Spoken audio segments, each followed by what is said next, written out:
చూడ్డానికి చాలా కూల్గా ఉంది కదా. క్లియర్గా ఎక్స్ప్లెయిన్ చేస్తాను. టైం లైన్లోకి వీడియో కానీ ఫోటో కానీ యాడ్ చేసుకుని బ్లర్ ఎఫెక్ట్ క్రియేట్ చేసుకోండి. ఇప్పుడు యాడ్ టెక్స్ట్లోకి వెళ్ళి ఒక టెక్స్ట్ క్రియేట్ చేసుకోండి. ఆటోమేటిక్గా 3 సెకండ్స్కి అది పెట్టేసుకోండి అనమాట. డ్రాగ్ చేసుకోండి.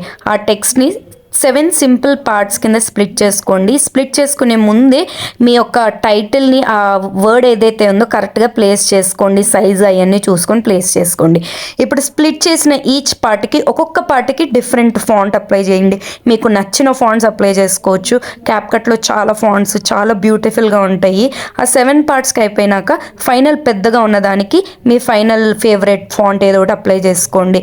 ఇప్పుడు దాన్ని మళ్ళీ మీరు డూప్లికేట్ చేసుకొని సేమ్ ప్రాసెస్ని రిపీట్ చేయాలి.